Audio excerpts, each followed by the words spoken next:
the 2019 voters register. The electoral umpire INEC releases names of voters for 2019 election across the country. But is your name on that list? We scrutinize the process, and INEC will be talking to us. The national chairman of the APC, Adams Oshiomhole, is reported to have undergone grilling by the DSS with stories of pressure by some APC governors to remove him. The PDP is asking the president that Mr. Oshiomhole should be produced to face prosecution.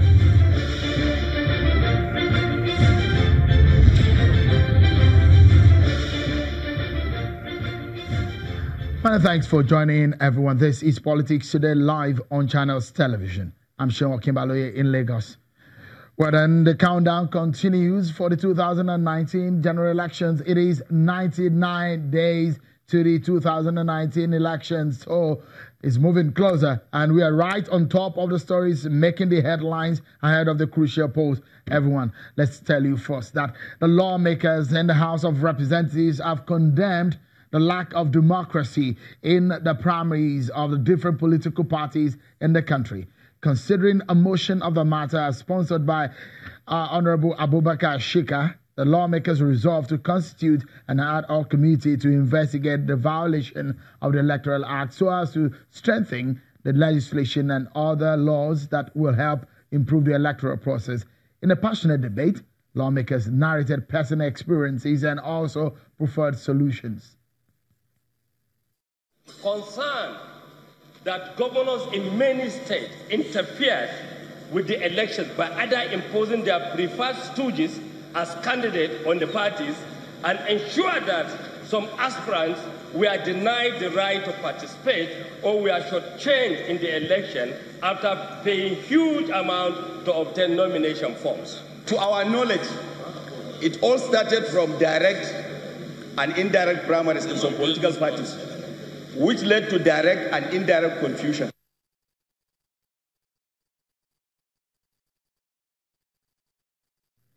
Well, then grab a seat, everyone. It's going to get interesting. Something that concerns you and your ability to be able to vote in 2019 is what we'll be discussing on the program. Let's serve you first with some other political stories on the Political Roundup.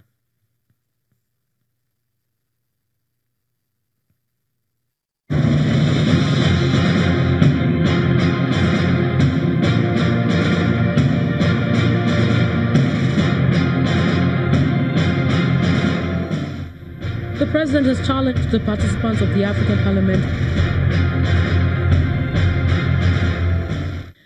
The president has challenged the participants of the African Parliamentary Union APU conference in Abuja to come up with workable solutions to address terrorism, banditry, and other organized crimes on the continent.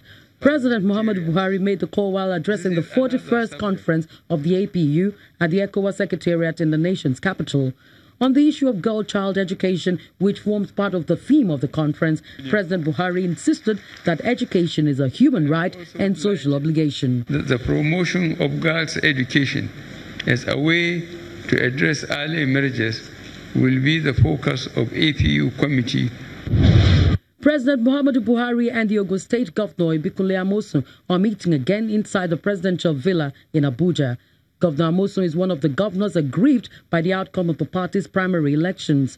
The party's National Working Committee had refused to recognize his preferred candidate for the governorship race in Ogun State. All that need to be said, I think that has been said. In South Africa, the Vice President, Professor Osinbajo, has outlined a string of measures being put in place to ensure Nigeria takes its place among the top 100 countries in the ease of doing business. Professor Osinbajo was speaking on the second day of the Africa Investment Forum in Johannesburg, where he was part of the series of the Presidential Investment Charts, talking about reforms and policy consistency. The event, hosted by the African Development Bank, will end on Friday. Reform also means reforming the subnationals. The Federal High Court in Abuja has refused to issue a bench warrant for the arrest of the Deputy Senate President, Senator Ike Ekweremadu, over his absence in court to defend the charges of refusal to declare his assets. Justice Binta Nyako refused to issue the warrant on the ground that the senator is already challenging the jurisdiction of the court and the validity of the charge against him. The Special Presidential Investigative Panel for the Recovery of Public Assets had applied to Justice Nyako to issue a bench warrant for the arrest of Ekweremadu to compel his attendance in court to defend the charges against him.